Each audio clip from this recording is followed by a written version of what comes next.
Yeah. It's like a new form I put on, which I don't know if I'm feeling it that much. The memory is at like 19 minutes and 80, like basically like 20 minutes. Yeah. And I got a battery and the spring. I don't know. I should probably congratulations. I did. But yeah. Tino just got here and he already went with this. Yeah, she said we could start eating, so let's get it.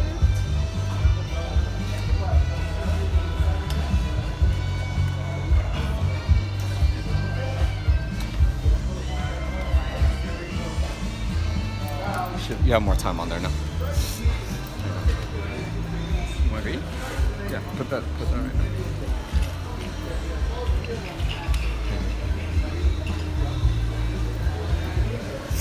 You know what? I'm actually gonna put this.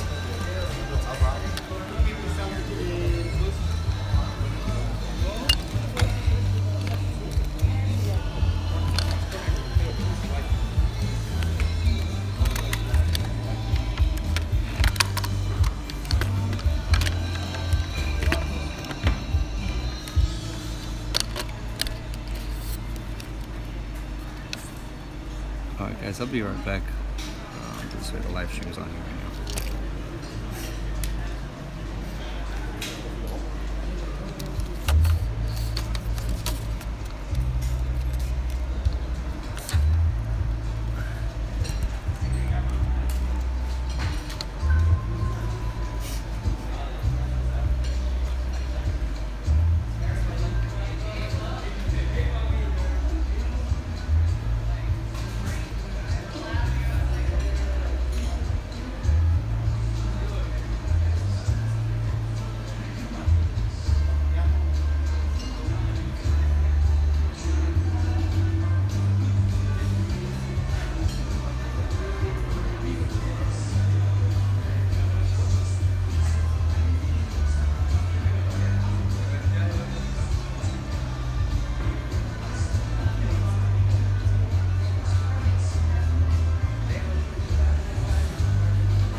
ustedes son la vida.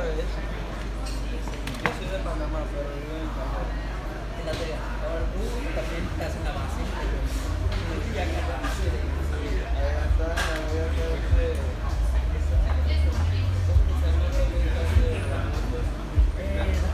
Erasmus y la chocolata y está todo el país. Él está haciendo de repente no te pones una persona y yo no lo he cambiado. Todo esto es escuchado lo también te contaron. que te va como caminando, como enredando y estás escuchando.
That way, down that hall.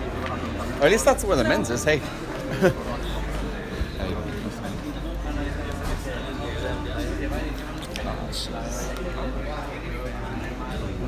It's a big Leo fan. So I think I posted some stuff about it. She started following. 14 minutes. 14 minutes for me. It's out of my weight class.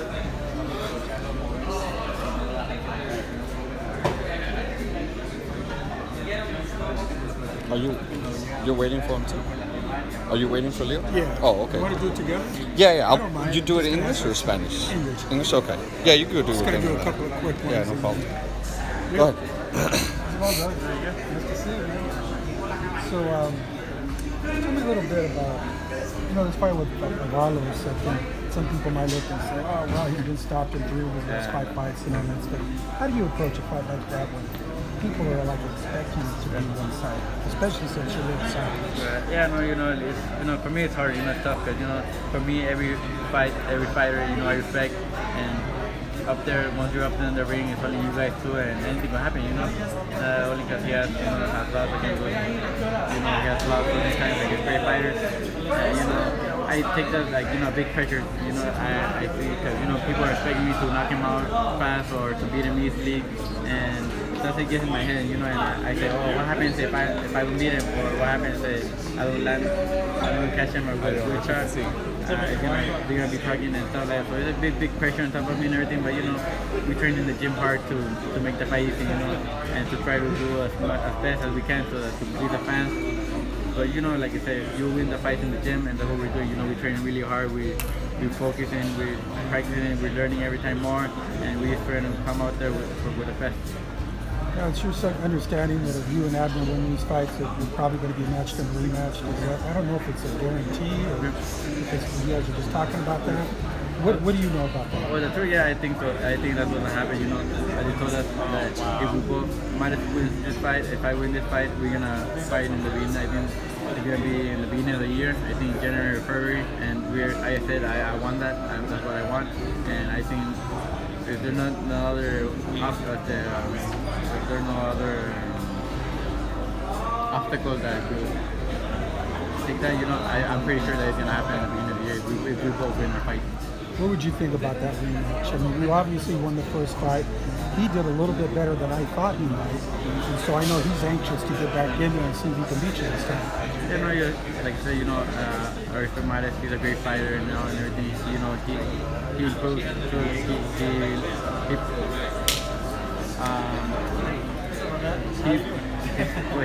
What he did wrong, he corrected and he tried to do it better. And he did that against Cuellar, he showed right there. But I am the same way, I'm the same way. If a fighter comes and fight me one way, I could adjust to it. I fight with a different style. Against Power Frampton, the first fight I did wrong. I didn't do what I had to do. The second fight I came, I adjusted and I did what I had to do to win. And with Mares, whatever style he brings, I'm gonna be ready for it. In the gym, my dad trained me for any style. Fighters that move, fighters that stay there and brawl. For whatever they bring me, I could adjust to it, and that's what we're gonna do. And I think we could do that. Thanks, brother. I appreciate your time. I think this gentleman has some questions for you. Good to see you again, man. I'm gonna type this in Spanish. Okay. Okay, ahora después aquí con Leo Santa Cruz. Explica a los fanáticos, ellos querían el revancha con Abner, pero va a tener una pelea después. Explícame todo eso y cuándo vamos a ver el revancha. Sí, yo sé, la pelea, muchos de los fans están que quieren pelear contra Mares. Yo sé que a veces son como uno no los puede complacer, a veces uno no los puede complacer, uno quisiera lo más, pero uno también tiene que entender también a veces que a veces uno como peleador, a veces también necesita yo vengo de 2 peleas fuertes con Frampton, las 2 fueron a 2 cerrados, fueron al 2 por 2, fueron bastante duras. Y Mara también una pelea contra Cuellar, y yo pienso que fue más que fue decisión de mi equipo, mi papá, ya que ellos me aconsejaron que mejor tomaron otra pelea para así tomar como un peleador menos peligroso, ya que sabemos que con Mares va a ser una pelea grande, una guerra, y me dijeron que tomar una pelea, porque para mí todas las peleas son fuertes, para mí todas las peleas son peligrosas, nunca sobreestimó ningún peleador, pero me aconsejaron que mejor tomar una pelea así para que mi cuerpo se alistara, ya que yo tengo esta vez la vez más que he dejado afuera del ring, y no sabemos cómo mi cuerpo va a reaccionar o cómo va a estar, queremos a ver cómo mi cuerpo se siente y después si salimos victoriosos de esta victoria, ahora sí se va a hacer la pelea con la mano. ¿Cuándo vamos a ver la pelea?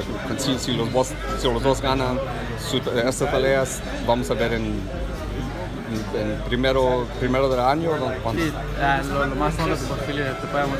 Si salimos los dos victoriosos y primeramente Dios salimos con la victoria, ya hablamos y dijimos que queremos enfrentarnos para en enero o en febrero, el principio de enero o en febrero, pero pase en principio del año. Necesito preguntar, tenemos una gran pelea en como 2 semanas en Canelo vs Triple G. ¿Qué piensas de esa pelea? ¿Quién gana? La verdad es una pelea muy emocionante, muy atractiva.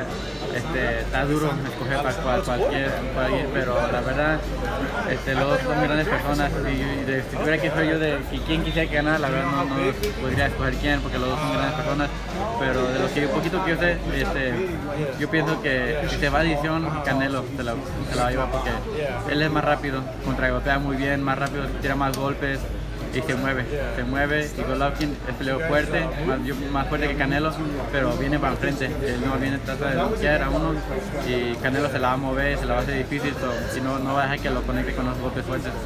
Yo pienso que si va a división, Canelo se la va a ver, pero si Golovkin lo llega a conectar con un golpe fuerte, lo puede lastimar y a muy incluso hasta bloquear.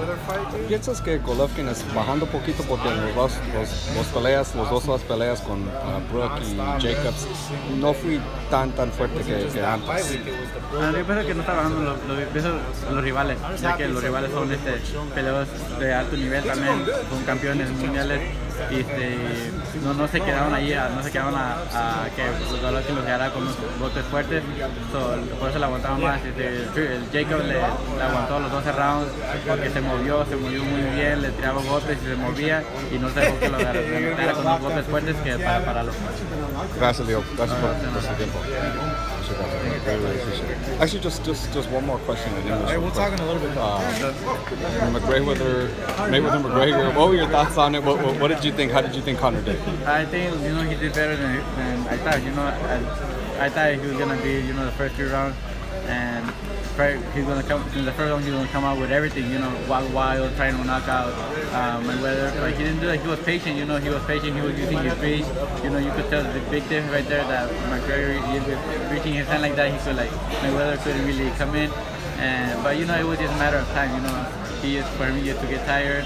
And that's what Mayweather did, he let him get tired, and after that, he was just catching him with good punches and knock him out. But he surprised me. He surprised my dad too. My dad told me that, he did a lot better than what he did. And I said, if he boxes for a while more, and if he starts at 6 rounds or around there, I think he could do a lot better. He could be a good fight. I was gonna ask, would you want to see him again in another boxing match? Yeah, of course. He's entertaining. He entertains. He's wild. Crazy. He talks a lot, and that's what people like to see. People like to see. People that do that entertainment. And of course, I would like him to see because he did good, and I think he could do a lot better. Thank you so much, Leo. Please, just tell the fans where they can follow you. The fans, they can follow me on El Famoso Terremoto on Instagram. On Twitter, it's Leo Santa Cruz 2, and Facebook is Leo Santa Cruz. Thank you so much, brother. Catch this fight in October 14th. 14th. Yeah. Thank you, brother. Really, really appreciate it, brother, as always. What's up, man? Hey, brother. How you doing? Good to see you. You too. Excuse me, brother. Yeah.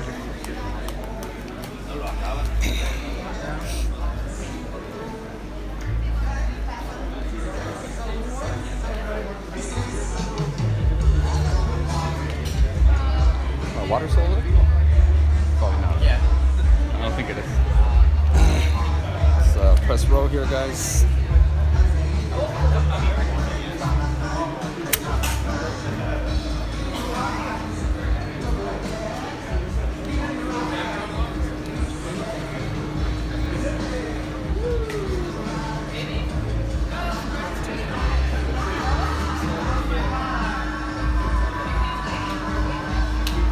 Thank you, Mike. Appreciate you.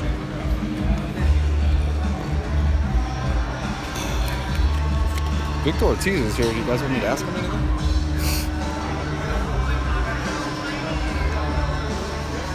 Fuck,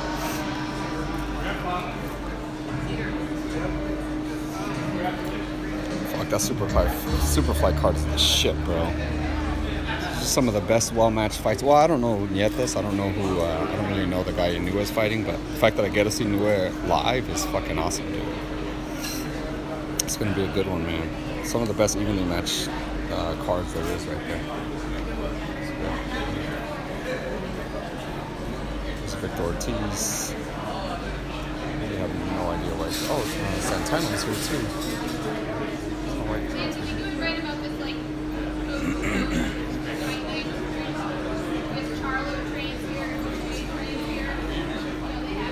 Yeah, at least. Yeah, I mean, obviously that's crazy because you get there's so many good matchups that even probably the best one is Quadros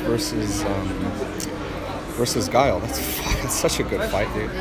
That card is really, really well put together, man. It's gonna be a great night of boxing that night for sure. I'm trying to see who else is here. I think we might just have to wait for. It could.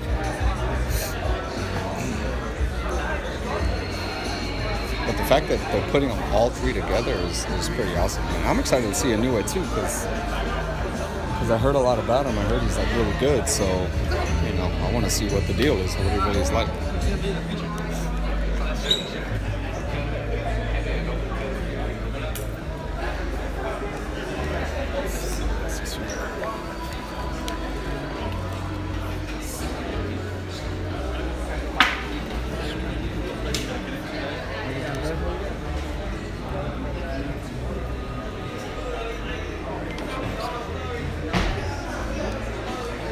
Schaefer's here.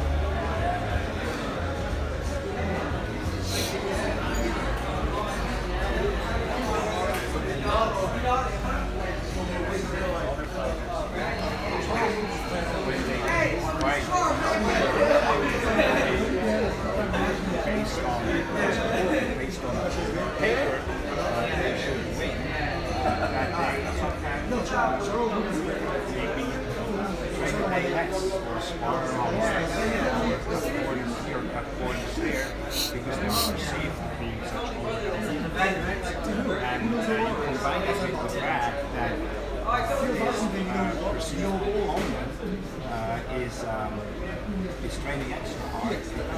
That perceived opponent realizes that winning over the champion means life-changing money in future fights. And so you combine these three factors: the pressure to look good, maybe cutting here or there in the corner, and then the other guy training extra hard and being extra motivated. You suddenly see these fights, which were supposed to be like wide victories, becoming very narrow, and sometimes they end up in a surprising result. Absolutely, I agree. We've seen that before. Thank you, Richard. As usual, appreciate that. Good to see you. Nice to see you, man. What do you think of the whole Floyd Mayweather-McGregor event? How it turned out, how it built up? And Well, I'm so happy for Floyd and for McGregor, and for that it became such a huge commercial success. But I'm happy for the sport of boxing as well. That you know, the way it turned out. I'm happy for the fight fans and all the people which purchased the event, because I have not seen one negative comment where people who purchased the event or watched it live in Las Vegas complained. It was an entertainment, and everybody felt they got their money's worth. And you know, when you have to pay $100 for a pay-per-view or upwards to $10,000 for a ticket, that you might end up after the fact some people complaining. You know, you could almost expect it, but the fact that that didn't happen just shows you that this was a success all around. do we see more UFC boxing, you know, combos, or is that pretty much it where we stop it? I don't know. As a promoter, you know, I don't know. I mean, it was entertaining. It was a financial success, and you know, it was closer than what people thought it would be. Was it because Floyd maybe carried him a bit, or was it because Floyd maybe got a bit older, or I don't know. But in the fact that it was entertainment at its best. And so could I see potential other fights? Maybe. I'm sure some of the UFC athletes are going to be very encouraged by the pay-per-view results and by the huge purse McGregor is going to walk away from, and they might say, hey, I want to go into boxing as well. Richie, you've been a part of those kind of pay-per-views. You've done it for Mayweather many times. You broke records with him. Is there an MMA fighter that you say, you know what, it'd be a great matchup in boxing, crossover type fight? Is there a fighter you have your eyes on? Truth be told, I'm a big boxing fan, and I don't really follow UFC as closely, so I couldn't really tell you. I mean, I saw some of the main names, but I haven't really thought about any matchmaking to match a UFC guy with another boxer, so I haven't really thought about it. But I'm sure there would be some intriguing matchups, and I think that the UFC people, the MMA people, can hold their head high as well, because their guy did much better than most anticipated, and so could I see other fights? Yes. Richard, like you said, it was very successful. People kind of left satisfied, even if you were a Conor fan. Does that kind of catapult into 2 weeks from now with Canelo Triple G, and does that help the success of that pay-per-view or hurt it, do you think? Well, initially, if you would have asked me before the fight, I would have said it probably would hurt it. But the fact that it was such a success and people were so happy about the result and the entertainment value, I actually think it helps it now, because people are going to say, you know what, okay, so I spent $100, I had 10, 12 of my friends over, we had a great party and everybody liked it, and we just had a great experience. And these are people, whatever the number is going to be, 4.8, 5 million homes, or whatever number of homes bought it, a huge number. These are people which had a positive experience, and now the next one is coming up, and everybody is saying how great of a fight it is, and I agree with that. I think it's a great fight, so I think those people are going to be very encouraged by the fact that they had such a great experience, and they are going to probably buy that pay-per-view as well, so I think it helps it. How do you see that fight playing out? I believe last time we spoke to you about it, you had said that you probably would have made the fight a lot sooner. Now the fight's here upon us. How do you see it playing out? Well, I think, if you would have made the fight a year ago, I think you would have asked 100 experts, media guys, trainers, boxers, and so on. I would say about 90 of them would have picked Golovkin to win. And based on Golovkin's last couple of fights, if you ask those same 100 guys today, you probably have, I don't know, 65, 70% picking Canelo to win. So there has been quite the shift. I think Canelo got better, and maybe Golovkin fell back a few notches. But I think it's in my opinion a 50-50 fight. I can give you many reasons why I think Canelo would win. The youth, I think he's going to be the bigger man in the ring that night. And he's been getting better in every fight. Has been extremely well built, and I think the Reynosos are doing a terrific job with him. And then you have Golovkin. You could say, well, when you fight guys where you are supposed to easily win, you maybe take it a bit easier in training and maybe cut the round here or cut the round there. And if you've been so dominant for so long, it's sort of like same old, same old. But here for this fight, Golovkin will be at his best, and he will be motivated because he knows that this is the biggest fight of his career. And Golovkin is extremely good. And whatever Golovkin has left, he will bring on September the 16th. Whether what is left is good enough to beat the young Canelo, we don't know. But that makes it such an intriguing matchup. Richard, with Floyd leaving, Manny Pacquiao looking he's on the way out, it feels like the top name in boxing it's empty right now. Does Canelo have to win this fight to be that guy, or is he already that guy? Well, it's going to be difficult for somebody to really take that mantle and become the kind of pay-per-view star like Oscar was, or Mayweather was, or Pacquiao was. Mike Tyson was, you know, and others before him, if you don't speak English. And I think you cannot really you're only going to become a superstar in the United States if you can speak English as well. I mean, that's just the fact. That doesn't take anything away that if Canelo wins, that he might be pound for pound the best, or certainly one of the top 3. That has nothing to do with that. But you know, I think English, and to become a general market star, to do a couple, 3, Mayweather's case, 4 or 5 million pay-per-views, you need to be able to connect with the general market, with the Anglo market. Would you advise, if you were in Canelo's corner, would you advise him to start? And I know he knows English, he understands it, he doesn't want to speak it, but would you advise him to start making that switch now? It's actually funny, when we signed Canelo, I remember it. We sort of like made the bet, Canelo and me, and he said, okay, here's the deal. You're gonna go and learn English, and I'm gonna go and learn Spanish. And I don't know if my Spanish is better than his English, or his English is better than my Spanish, but I would have to say it's probably tight, you know. How do you even judge something like that? So we don't have a winner there yet, but obviously, you know, I remember that. He used to do some interviews in English, and he stopped all of a sudden. Yeah. Well, maybe because the bet was going on. He's a very competitive guy. Do you think he's ever gonna leave the Reynosos, Canelo? Well, why would he? You know, I think they do a terrific job, you know, and as long as you see, I think with the fighter, as long as the fighter learns and gets better, and you know, then why would you wanna leave a trainer once a fighter feels that they have reached the plateau and don't really learn anything anymore? Then usually a fighter wants to make a change. But in Canelo's case, I don't think that's the case. I think the Reynosos are preparing Canelo very well to adjust to different styles he has been fighting, and it has been a success.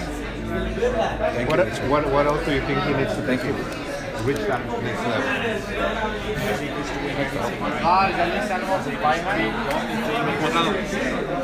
You guys go to the... You were there.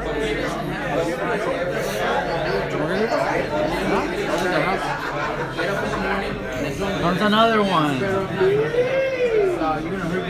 What's up, It needs 100% dedication, and sometimes those fighters that don't have it end up getting hurt, getting injured. So they better not do it. Might as well not do it. What were you guys talking about? I didn't know. Give me 1 second, all right? Give me 1 second. Richard. Richard. Hey, how are you?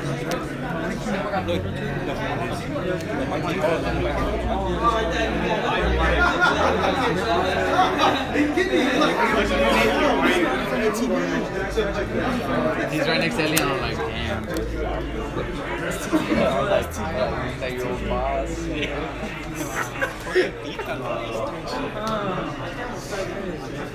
probably said it all out. Hey, Pita, you said it all out, or what? Nah, I was like, do you want me to bring him up? Should I tell him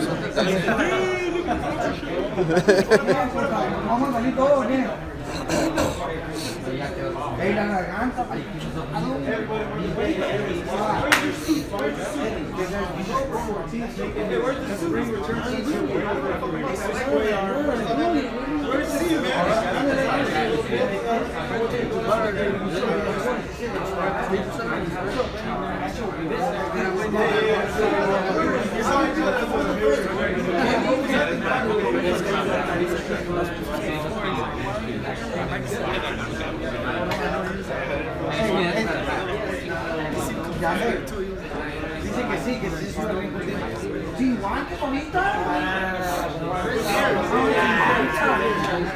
Bueno, madre, yo no quiero.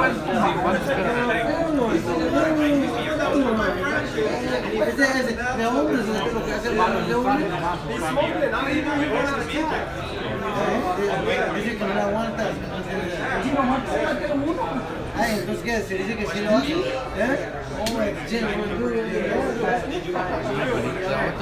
Pena la verga.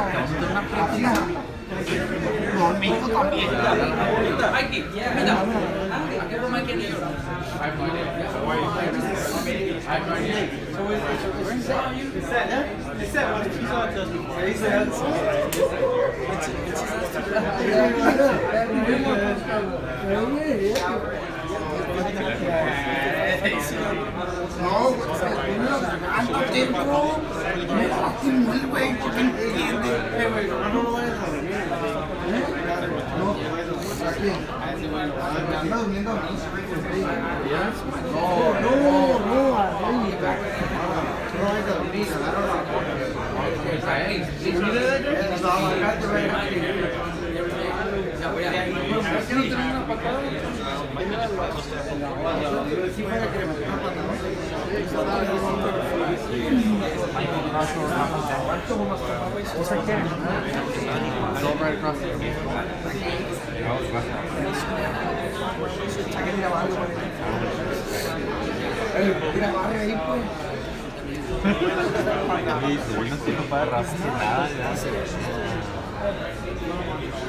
no te entiendo ni eso.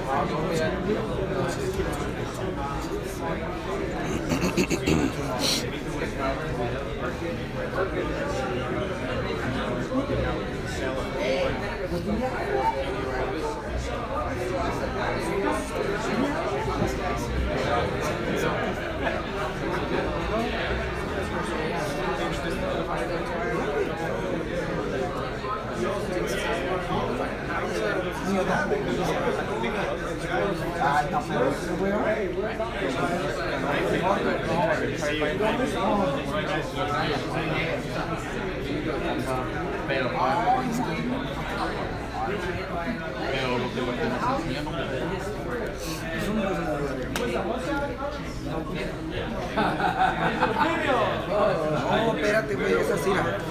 ¿Así? Pero no es así como lo haces tú. Es así. Es así, así.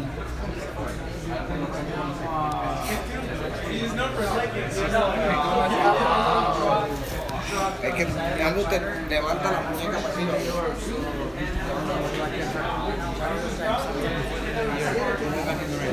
Okay, great.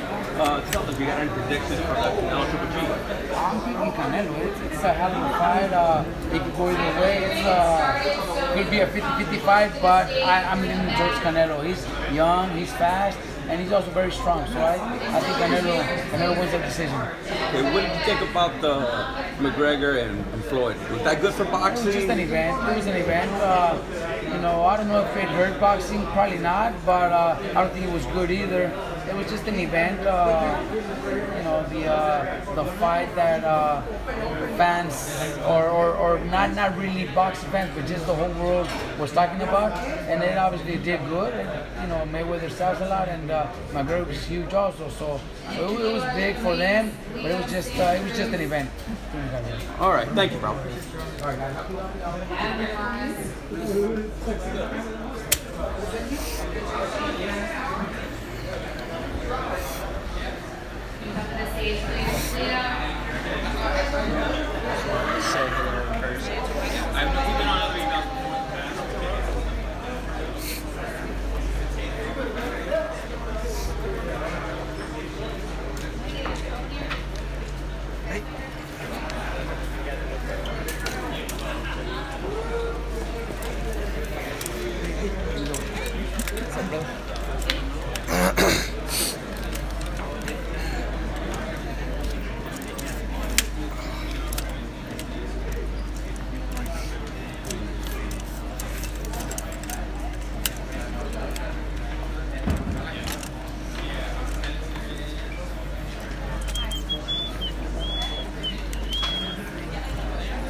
Chris Avalos, if you can come to the stage, please.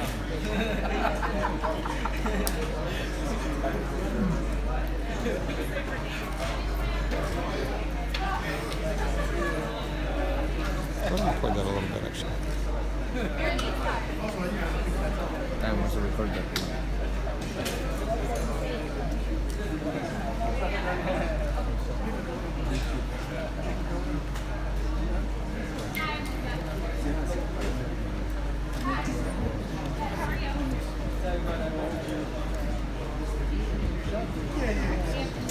The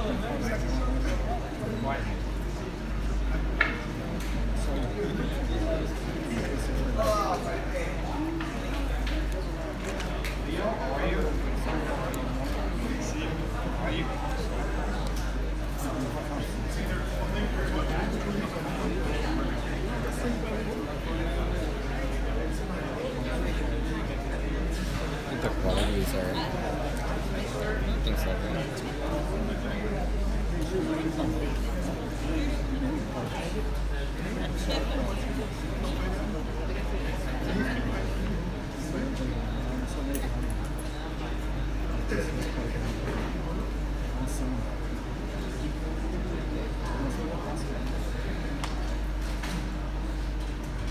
Well, it's really, first of all, welcome everyone. Great turnout here for the press conference. Great turnout for a great fight card on October the 14th from the Stop Up Center in Carson, California.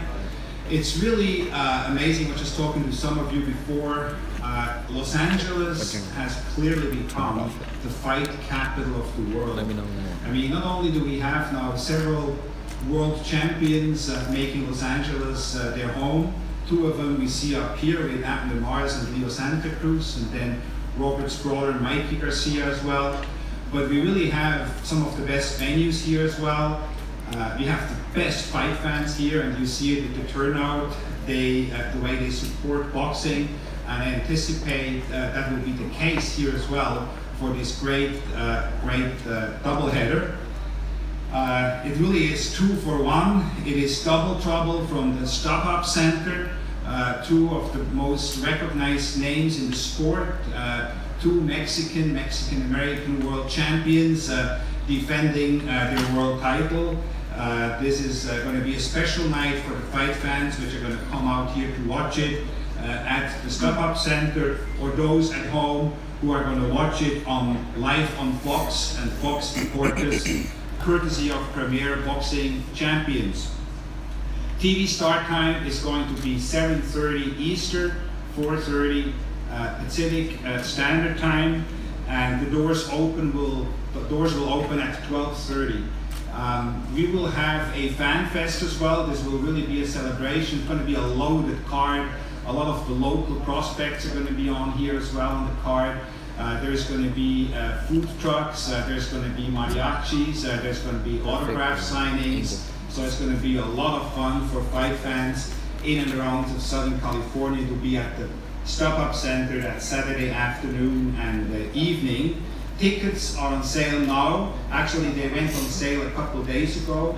They're starting at $30. And I have to say, as of yesterday evening, we sold close to 2,000 tickets already, which is a record for the Stop Up. And I'm not surprised with these two superstars on the card that we will have a sellout at the Stop Up Center.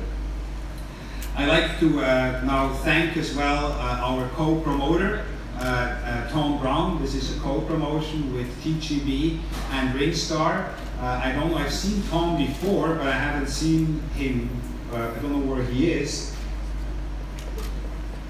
Okay. But I wanted him to say a few words, but in any case, I'm looking forward to work with him and Brittany and his team on this fight card here in Los Angeles. I'd like to thank as well Dan Beckerman, the CEO of AHG. For those of you who haven't seen it yet, there's a terrific story in today's LA Sports section, LA Times Sports section, written by Lance Puckmeyer, about the passion Dan Beckerman has and how he really is single-handedly responsible on bringing some of these big fights here to Los Angeles, and no question about it, he's a very talented negotiator and knows how to navigate through the often difficult waters with boxing by having a great relationship really with all promoters, all major promoters in the game. So thank you, Dan. I'd like to acknowledge Andy Foster as well, the president or the chairman of the California State Athletic Commission, David Nathanson, the head of business operation for Fox Sports. This is really amazing to have these two fights live on one of the major networks in the United States, Fox Channel 11. Great for the sport, great for exposure. Thank you very much, Fox. I'd like to thank Katie Pandolfo as well, the general manager from the Stop-Up Center. The Stop-Up Center's nickname is the War Grounds, and I think that's very fitting. There's never really been, I don't remember having ever had a bad fight at the Stop-Up Center. I think it's the whole atmosphere and the way this venue is built, that it really brings the best out in the fighters. And the fight fans as well have a special treat there because there's really no bad seat.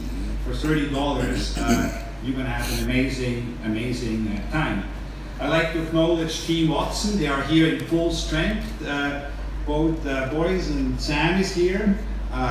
Always, you know, when they are somewhere, when you see them, you know this is a big event. It's a main event because they don't associate the Team Watson brand with anything but. So always great to see them. I know that the fighters very much like to have you guys in the corner, so happy to have all of you here.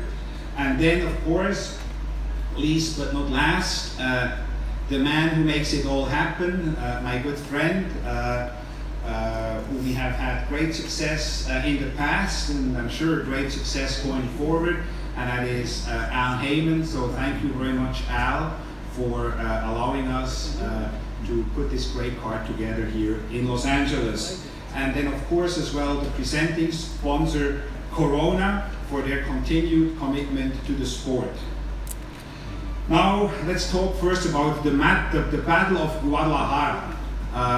Both Abner Mares and Andres Gutierrez are coming from Guadalajara, so there's a lot of pride at stake there as well.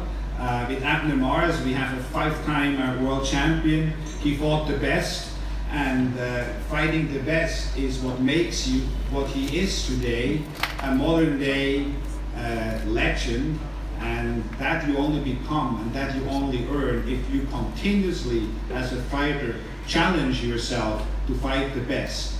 I have never, ever, and I've been involved with Abner Mares since his very first fight coming out of the Olympics. I've never seen Abner turn down an opponent.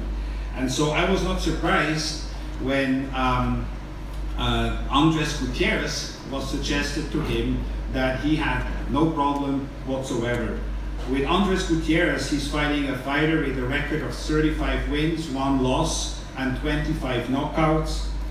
He is one of those hunters. He's one of those hunters who are going after Abner and everything he has achieved.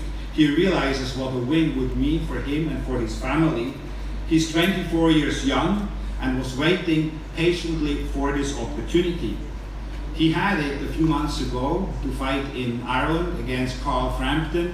Looked spectacular right at the weigh-in, was well prepared and was going for the upset. And I actually predicted, for those who want to read online, I predicted that Gutierrez was going to beat Carl Frampton. Unfortunately, Gutierrez then had a freak accident. He slipped in the shower and he couldn't fight. So here he is. He has another opportunity, another bite at the apple, so to speak, for the world title.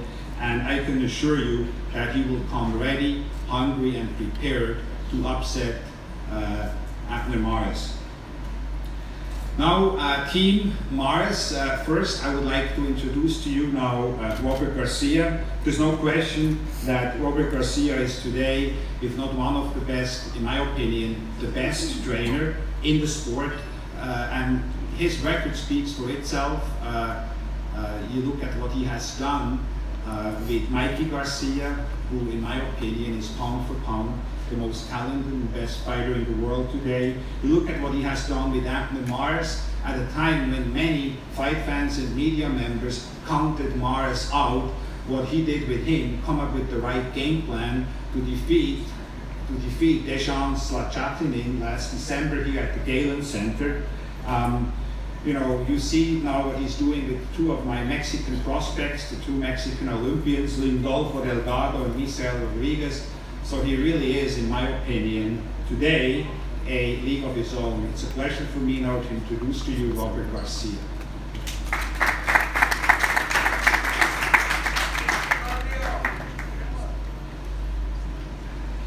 ain't got much to say. Just want to thank everybody for being here, for supporting this event. It's a great event for Southern California. We got Leo, who is obviously one of the great champions here in Southern California, and Abner Mares, and obviously Avalos.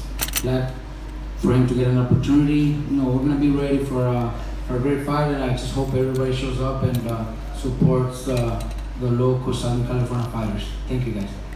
Thank you, Robert. Now, next up to the podium is somebody who certainly doesn't need any introduction anywhere in the world, but particularly not here in his adopted hometown of Los Angeles. He's a 2004 Olympian, where he represented Mexico. He faced everyone, as I mentioned before, from 118 to 126 pounds. Has never, and I really mean never, been in a boring fight. Always gives it his all. And as I mentioned as well, turned back the clock in December and proved everyone that this chapter here for Abner Mares is just the beginning for other great fights. It's the hottest division in the sport. He knows that first things first. He knows that he's going to have a tough challenge ahead of him. But as I said, he never shies down of one. And with the record of 30 wins and 2 losses, the 5-time world champion, my good friend Abner Mares.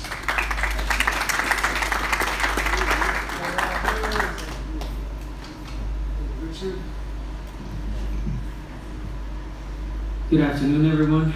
I was hoping that I'll be on this side, I'd be on this side for this fight, but business-wise and for the reasons it did not happen. It would happen. It will happen within time.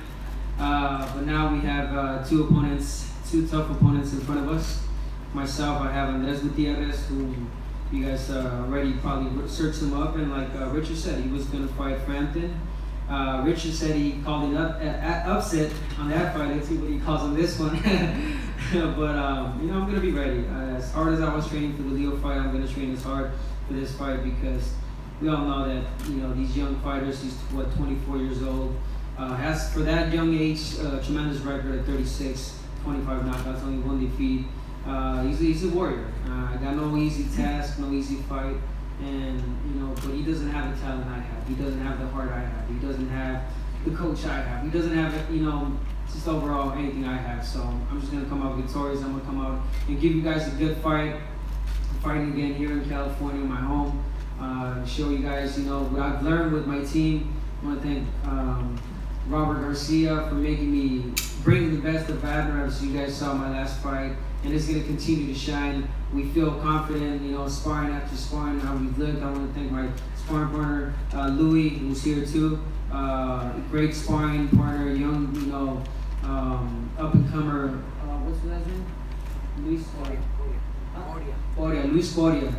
You guys are, hopefully we get him in that card too. He's an up-and-comer, great amateur background, great sparring, and like I said, Robert Garcia and Santita. I want to thank Luis Garcia, my conditioning coach, who's been my conditioning coach for the past 8 years, if not more. I want to thank my wife, my kids, my brother who's back there, everyone, my camera guy, you guys, everyone. Leo, Avalos. I've known Avalos for many years as well. We used to be sparring partners back in the days. And he's a tough guy, man. So we both have a tough fight at the StubHub Center. Do not miss it, October 14th. I can't wait to show you guys a good fight from my side, to show you guys a new Abner. And I know I sound repeatedly because I say this every fight, and it's because I am learning more and I am becoming a better fighter, and you will see. So thank you guys again so much. Al Heyman, the whole team, the Watsons, thank you so much. Appreciate it.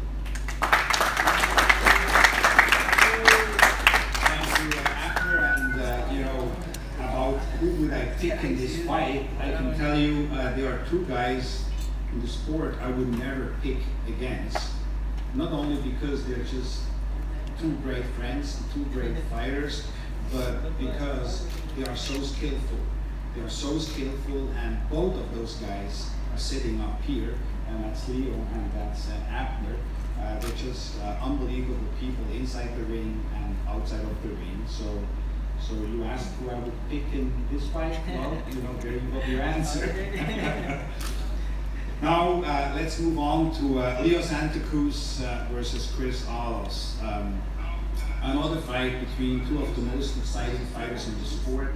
I mean, when you look at the matchmaking of those two fights, you just know for sure that these are going to be fights which are going to be exciting. These are really not just like opponents. I would even call them opponents. These are guys who are hunters, who want to hunt for that title, for what Leo has and what Abner has. And Chris Avalos is certainly no exception to that. So I know that Chris will be ready. He's coming off a TKO victory over Miguel Flores in his last fight. He knows he has a great team behind him as well with his father. Incidentally, both of those fighters are trained by their fathers.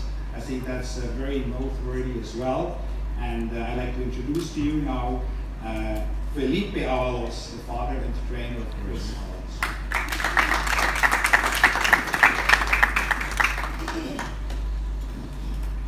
Buenas tardes a todos y muchas gracias por venir ahora en este día. Y pues yo pienso que va a ser una pelea, buena pelea, una pelea que no vamos, esta oportunidad que nos está dando Leo Santa Cruz, gracias. Muchas gracias a Santa Cruz y les prometo que va a ser una pelea muy buena y venimos muy bien preparados. Esta oportunidad no la vamos a dejar ir y la vamos a aprovechar al 100%. Se los prometo que va a ser una pelea muy buena y emocionante para tomar. Gracias.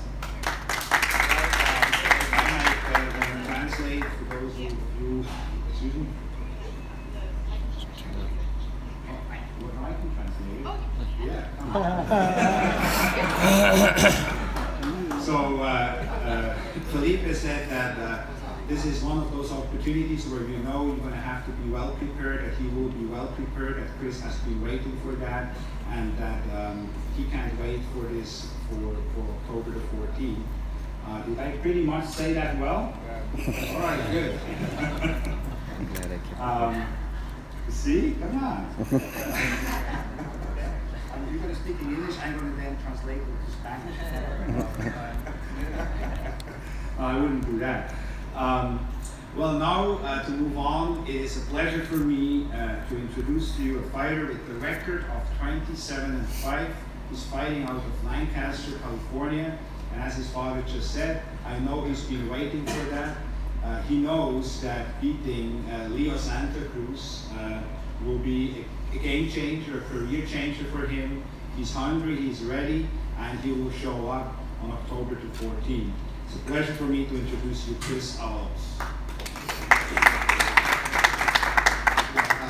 I just want to thank everybody for coming, and also like my dad said, you know, we'd like to thank Al Heyman and Leo Santa Cruz for the opportunity. And yeah, I'm not a big talker, so I'm just ready for the fight, and you know, it's going to be a good fight. I'm young, but I think it's going to be a nice little war, so kind of safe for the fight. I like going toe to toe, so does he. So I mean, it's going to be a good fight, and again, I'd like to thank everybody. And yeah, I got not a lot to say, so appreciate it. Thank you. Thank you, Chris. Now on to Team Santa Cruz. Really a pleasure to introduce them again. I've done a few of the press conferences for Leo, so I'm really happy to be part of your career again. I'd like to first acknowledge Jose Santa Cruz, Leo's father. He is unfortunately wasn't able to be here today, but I'd like to acknowledge as well Antonio, Leo's brother, who I don't see. Do you want to say a few words? Or? You're okay. All right. Anyway, so welcome and happy that you are here. What can I say about Leo Santa Cruz? A 3-division world champion, 118 pounds, 122 pounds, 126 pounds. Last fight was the fight of the year against Carl Frampton, but frankly, I think in the last 5, 6, 7 years, Leo Santa Cruz fights have always been either fight of the year, or candidate of the year, or round of the